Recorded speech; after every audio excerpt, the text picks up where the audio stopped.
नमस्कार। हर एक व्यक्ति का सपना होता है कि उसके बच्चों को अच्छी से अच्छी शिक्षा उपलब्ध हो सके और इसके लिए वो काफी मेहनत भी करता है। किसी भी देश के डेवलपमेंट में शिक्षित लोगों का काफी योगदान रहता है। अभी कुछ समय पहले ही केंद्रीय सरकार ने नई शिक्षा नीति का मसौदा पेश किया। यह शिक्षा नीति भारत में 34 साल बाद बनाई गई है। इससे पहले 1986 में बनाई गई थी और 1992 में इसे संशोधन किया गया। इस शिक्षा नीति को बनाने का कार्य इसरो के पूर्व चेयरमैन श्री के कस्तूरी रंजन की अध्यक्षता में हुआ। तो हम समझ सकते हैं कि उसमें किस तरह के विचारों को लिया गया होगा, कितने अच्छे लेवल पे उसको बनाया गया होगा। अब हम इसके कुछ मुख्य बिंदुओं की चर्चा करेंगे और देखेंगे उसका क्या प्रभाव होगा एक स्टूडेंट के लिए, एक पेरेंट्स के लिए, एक टीचर के लिए और एक कंट्री के लिए। तो सबसे पहला जो उसमें संशोधन किया गया है, मुख्य बिंदु उसमें है कि उसमें 10+2 सिस्टम को रिमूव कर दिया गया है और उसकी जगह 5+3+3+4 सिस्टम को लाने का विचार रखा गया है।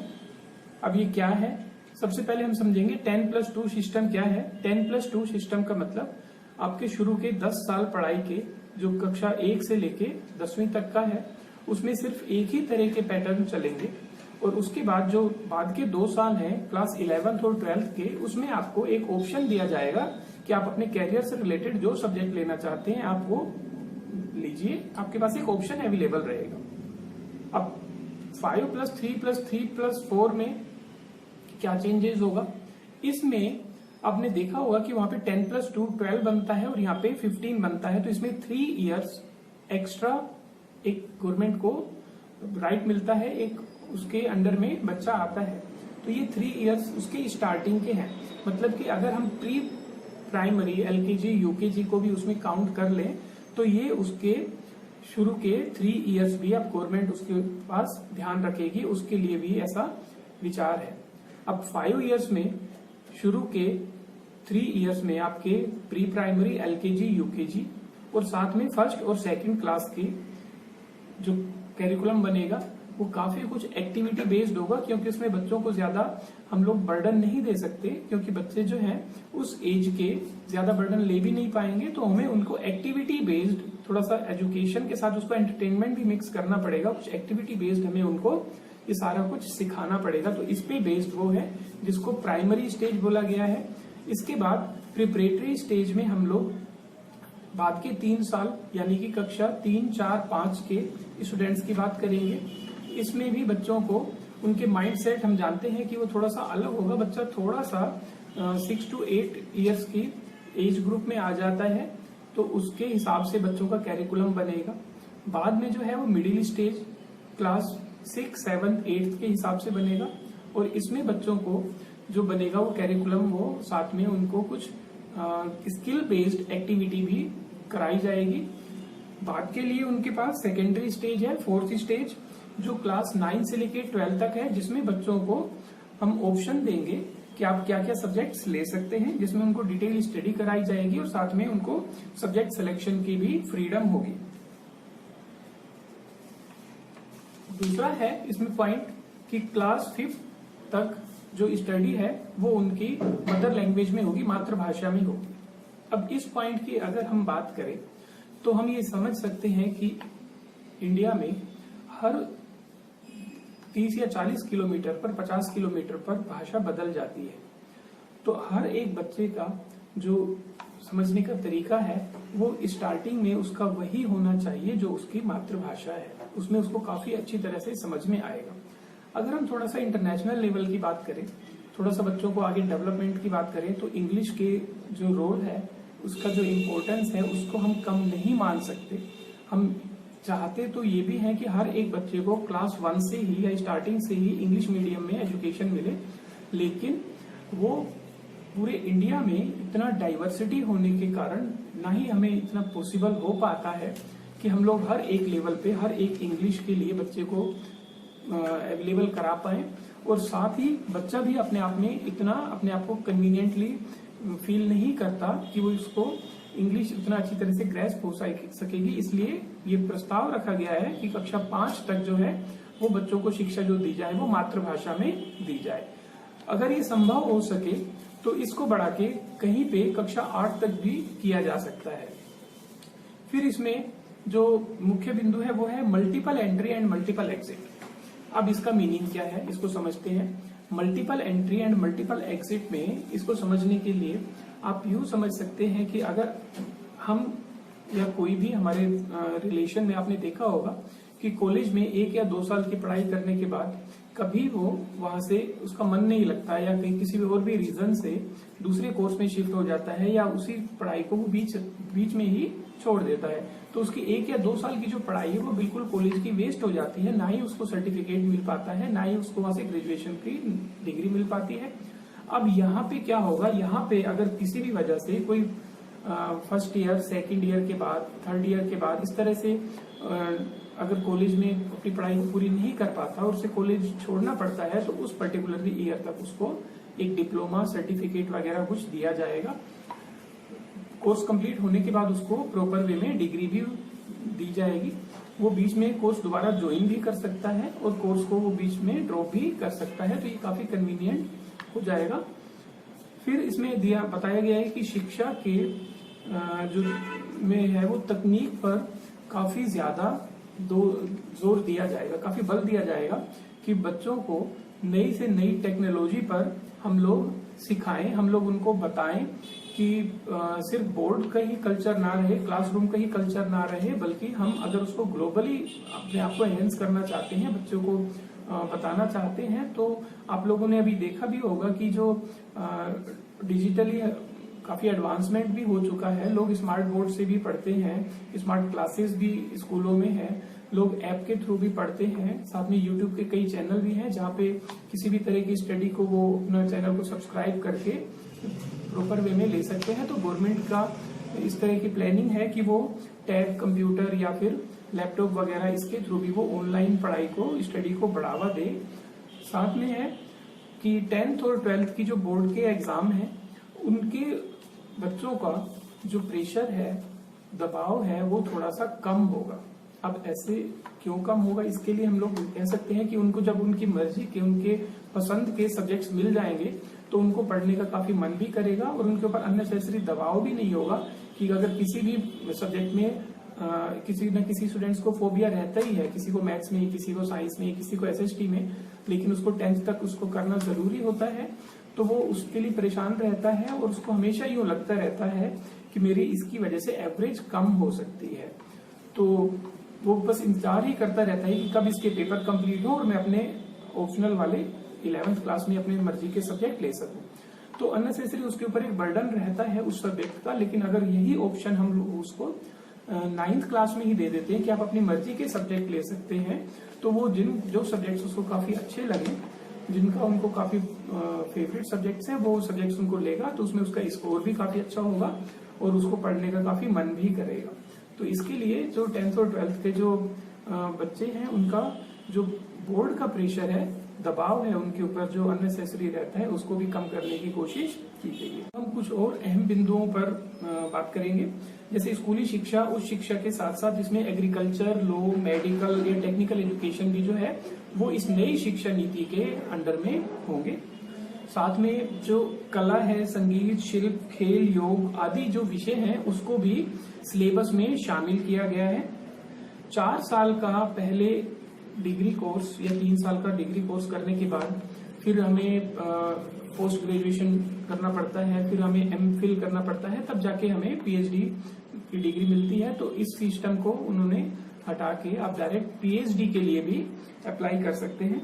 और साथ में ये भी पॉइंट है कि आज की डेट में अगर हम लोग देखते हैं तो central university, private university, deemed university, state university, सभी यूनिवर्सिटीज के जो भी रूल्स हैं वो डिफरेंट हैं। तो एक का दूसरे के ऊपर कोई भी रूल नहीं मानते हैं। तो लेकिन फ्यूचर में इन सभी यूनिवर्सिटीज को एक ही दायरे में लाया जाएगा और इन सभी पर एक जैसे ही रूल अप्लाई होंगे। अब हम इसके कुछ बेनिफिट्स की बात करेंगे। तो बेनिफिट्स में सबसे पहले आता है कि इसमें एम्प्लॉयमेंट बेस्ड स्टडी होगी, मतलब शिक्षा के साथ साथ रोजगार की भी बात होगी, उसके बारे में भी सोचा जाएगा। सिर्फ शिक्षा का मतलब ये नहीं होगा कि हम बच्चे को एक सर्टिफिकेट, एक डिग्री तक उसको पढ़ाते जाएं और बाद में उसके हाथ में कुछ भी ऐसा स्किल बेस्ड एजुकेशन ना हो कि वो मार्केट में जाके सरवाइव कर सके, क्योंकि हर एक व्यक्ति तो गवर्नमेंट जॉब कर ही नहीं सकता, तो बहुत से लोगों को स्किल बेस्ड एक्टिविटी भी करनी पड़ती है जिससे कि वो अपने रोजगार दूसरों को भी दे सके। तो इसके लिए स्टार्टिंग लेवल में ही जैसे 6 to 8 क्लासेस में ही उनको स्किल बेस्ड एजुकेशन प्रोवाइड करवाई जाएगी और इसी को आगे भी वो फर्दर बढ़ा सकते हैं। जिस तरह की हम लोगों ने देखा है कि जैसे IITIs वगैरह हैं, वो कुछ वोकेशनल कोर्सेज वगैरह कराती हैं, जिसके बाद फिर वो किसी भी कंपनी में मैन्युफैक्चरिंग बेस्ड यूनिट में अपने आप को एज ए एम्प्लॉय वहां पर एंटर करा सकता है।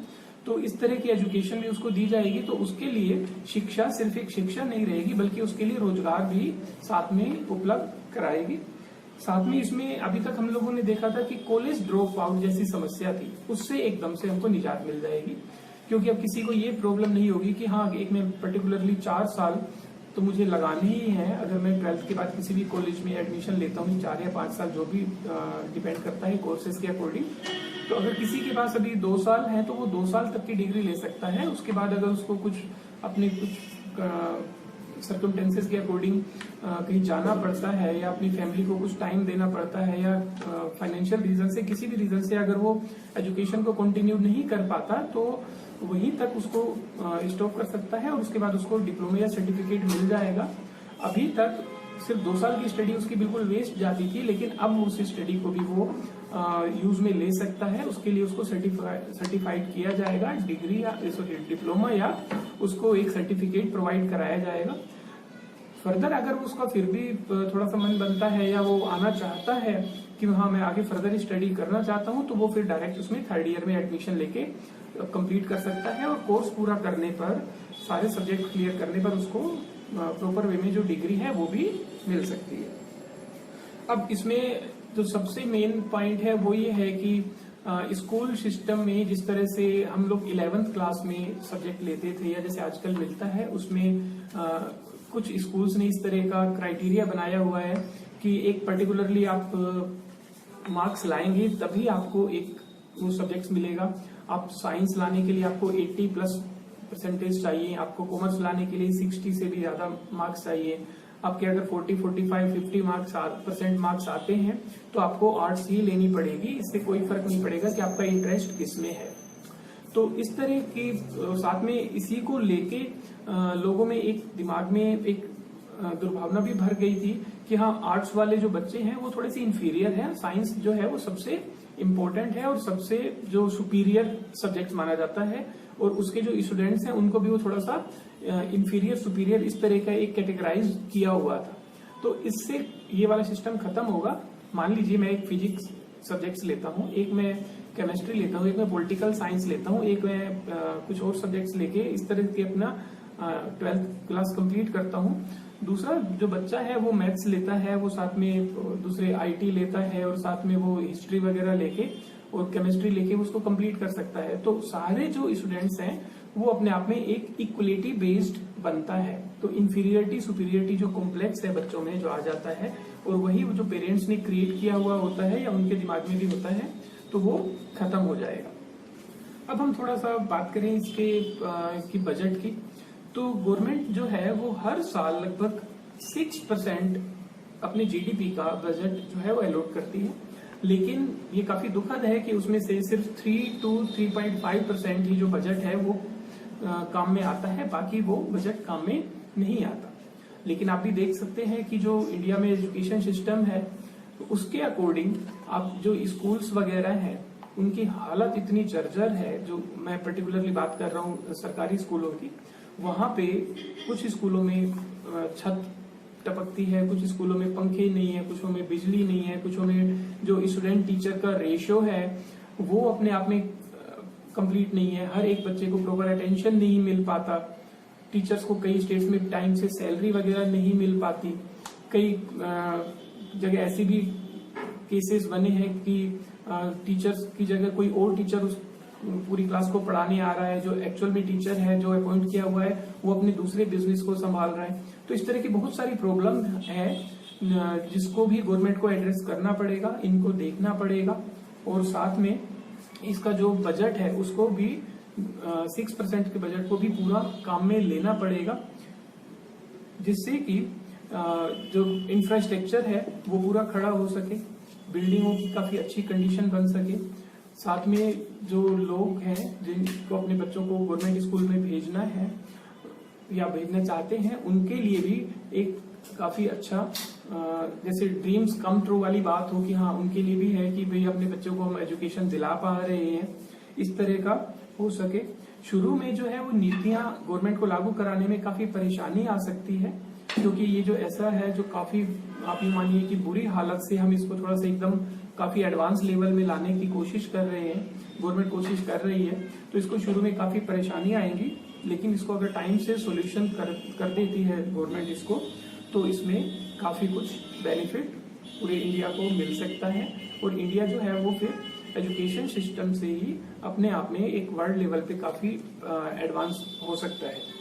तो हम अंत में इस आशा के साथ कि यह शिक्षा नीति हमारे बच्चों को एक सुखद भविष्य की ओर ले जाए और उनके लिए काफी स्वर्णिम द्वार खोले, हम इस वीडियो को एंड अप करते हैं।